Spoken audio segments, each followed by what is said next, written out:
கன்னியாகுமரி மாவட்டத்திற்கு இன்று கள்ளக்கடல் எச்சரிக்கை விடுக்கப்பட்ட நிலையில் கடல் சீற்றம் காரணமாக கடல் அரிப்பு தடுப்புச் சுவர்கள் சேதமடைந்துள்ளன.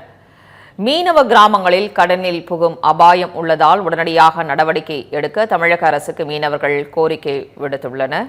இது தொடர்பான கூடுதல் தகவல்களை செய்தியாளர் அருள்குமார் வழங்க கேட்கலாம்.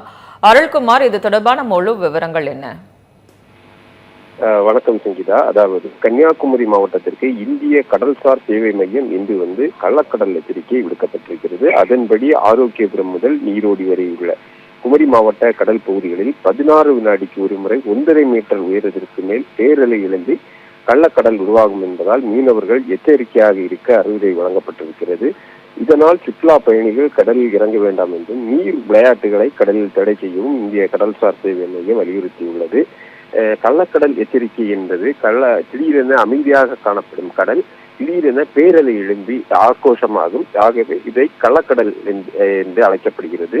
இதன்படி இந்த பகுதிகளில் நேற்று முதலே இந்த கள்ளக்கடல் ஆனது காணப்படுகிறது. ஆகவே இந்த கள்ளக்கடல் எச்சரிக்கை விடுக்கப்பட்டிருக்கிறது. இந்த நிலையில்தான் இன்று ராமன்துறை, புத்தன்துறை மீனவ கிராமங்களில் கடல் சீற்றம் காரணமாக கடல் அரிப்பு தடுப்பு சுவர் சேதமடைந்து வருகிறது. ஊருக்குள் கடலில் புகும் அபாயம் ஏற்பட்டுள்ளதால் உடனடியாக நடவடிக்கை எடுக்க வேண்டும் என மீனவர்கள் அரசுக்கு கோரிக்கை வைத்திருக்கிறார்கள். சேதமடைந்த கடலரிப்பு தடுப்பு சுவரை சீரமைக்கப்பட வேண்டும் என்ற கோரிக்கையும் வலுவடைந்திருக்கிறது.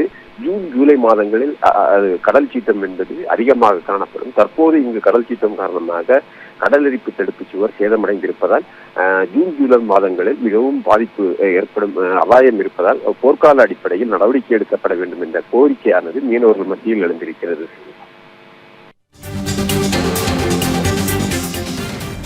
விவரங்களுக்கு நன்றி அருள்குமார்.